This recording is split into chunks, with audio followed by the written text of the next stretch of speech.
Hello बच्चों, let's read the given question and the question states that let A is equal to set of set 1, 2, 3, 4, 5, 6, 7, 8. Determine which of the following is true or false. Statement is phi belongs to A. So the key concept to solve this question is suppose हमारे पास एक set है P जिसके elements जो है वो A, B, C, D और E elements है और एक अनदर सेट है Q जिसके एलिमेंट्स जो है वो है A एंड B। तो जो हमें पहला कॉन्सेप्ट देखना है यहाँ पे दैट इज ऑफ सबसेट। तो अगर मैं ये लिखूँ यहाँ पे कि Q is subset of P, इसका ये मतलब होता है कि every element of set Q must be present in set P। तो हम लोग कह सकते हैं कि Q जो है वो P की सबसेट है। तो यहाँ से हम लोग अगर ऐसे लिखें कि A और B जो है ये एक सेट है और ये सेट जो है वो सबसेट है P की, तो ये स्टेटमेंट ट्रू होगी।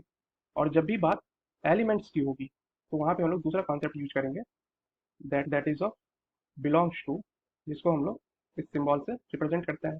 तो जब बात एलिमेंट्स की होगी, लाइक मैं अगर ऐसे लिखूँ ए और बी, इसमें कोई भी ब्रैकेट नहीं लगा हो, तो जब ब्रैकेट नहीं लगा हो तो इसका मतलब वो सब एलिमेंट्स है, बिलोंग्स टू सेट ए, तो ये ट्रू है।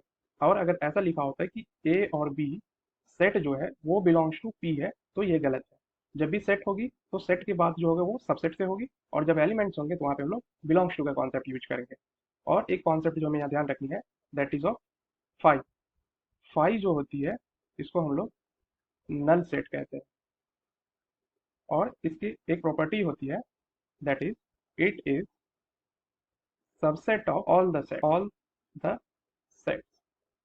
मीन्स फाई जो होती है जिसको हम लोग नल सेट कहते हैं इस, और ये जो होती है ये सारे सेट की सबसेट होती है।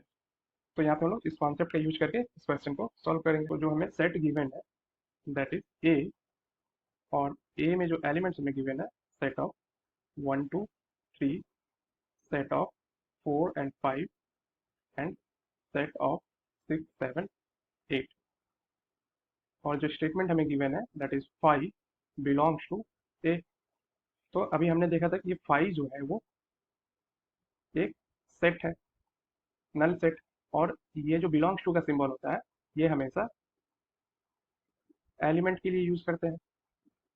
तो फाइव बिलोंग्स टू ए, और यहाँ पे ए में जो है कोई भी ऐसा एलिमेंट नहीं है, means even five set is not there in set A. तो हम लोग कह सकते हैं ये जो स्टेटमेंट है वो फॉल्स है। अगर बिलोंग्स टू ए होता, अगर ये एलिमेंट की तरह भी ट्रीट होता, तो ए में जो है इसे इंडिविजुअली इसे ऐसे फाइव से डिनोट किया हुआ होता। तो हम लोग कह सकते थे कि नल सेट भी एक एलिमेंट है, बट यहाँ पे ऐसा गिवन नहीं है, तो ये स्टेटमेंट जो होगी ये फॉल्स होगी। Hence we can write the given statement is for the final answer of the given question. I hope you understood the solution. Best of luck. Thank you.